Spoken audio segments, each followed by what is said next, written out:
si on va à Contrieux et... Moi tu rêves, on marche en sable. Il y en a un qui fait la circulation, il y a très peu de voitures à cet endroit-là, parce que c'est tellement moche que les personnes... On prend le sable et symboliquement, on va le refoutre à la flotte. Les keufs aiment matraquer les prolos, ressentent l'invincibilité. C'est pas attaquer les homos qui te rendra ta virilité. Renom poto, va tâter des lolos, mollo, tamas des vrais bobos. Sous projo, je suis ni robot ni hologramme, arrête tes photos. On connaît la chaîne, t'es allé, viens des dans ma bande. Les temps d'afflambe, on a des temps d'avance, même indépendamment. Apportez-moi ce rêve magique, est-ce qui me berce. Reste statique s'il te plaît, je déteste les statistiques de merde. Hey, statique si je crée des verses magiques qui te prennent de court. Jamais pris de C, je reste à l'abri des problèmes de bouche. Oublie ta peine, l'odeur. Eh bien pour nous, en tant qu'association qui se bat contre l'extraction de sable, c'est important d'aller au contact des citoyens et des gens qui se réunissent dans la rue et qui finalement nous expriment leur opinion et à qui nous apportons des informations sur cette extraction de sable. Il y a une bonne interactivité, beaucoup de questions. En fait, on commence à voir se dessiner un certain nombre d'actions que nous pourrions construire dans les semaines et mois à venir. À titre personnel, je trouve que c'est assez sympathique, que les gens sont plutôt ouverts et que la discussion ne part pas dans tous les sens. C'est plutôt intéressant parce qu'on arrive à s'exprimer et puis des gens aussi participent. Enfin, cette interactivité est intéressante, ça donne envie de revenir.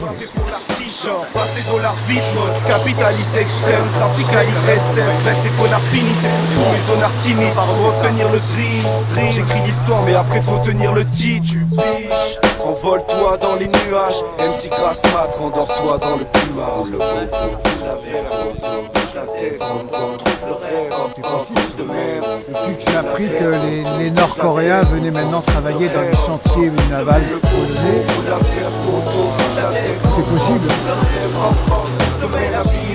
Et puis tu pars, pour ça qu'on s'appelle, parce que tu sais jamais quand tu vas canner. La vie est une pute, et puis tu pars, pour ça qu'on s'appelle, parce que tu sais jamais quand tu vas canner. Nuit debout, c'est fait pour les citoyens debout.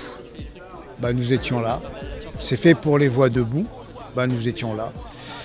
Je pense que le grand intérêt de Nuit debout, c'est de pouvoir clairement, non seulement dire ce que beaucoup de personnes ont envie de dire, ont envie d'exprimer, mais c'est aussi pour préparer des actions.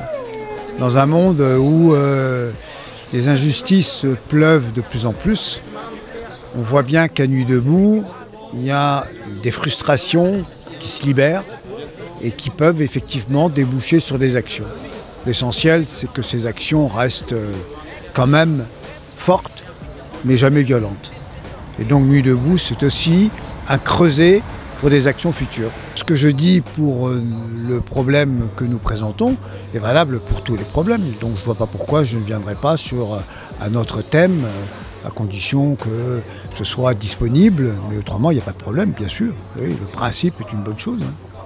La discussion, ça fait partie de l'attention. Autrement dit, que on nous interrompe pour poser une question parce qu'on ne comprend pas ou qu'on veut apporter quelque chose, ça prouve que, non pas qu'on n'écoute pas, mais qu'au contraire, qu'on est complètement impliqué dans la discussion. Il y a des pays qui ont il y a des zones, il y a des coins où il y a des côtes, où il y a des gens qui se battent. Ouais. Oui, ben on sait par exemple que les Anglais s'interdisent d'extraire dans des zones aussi proches. Moi je pensais pas aux Anglais, je pensais aux Corses, quoi. Ils ont peut-être des méthodes et des façons de faire qui peuvent nous intéresser.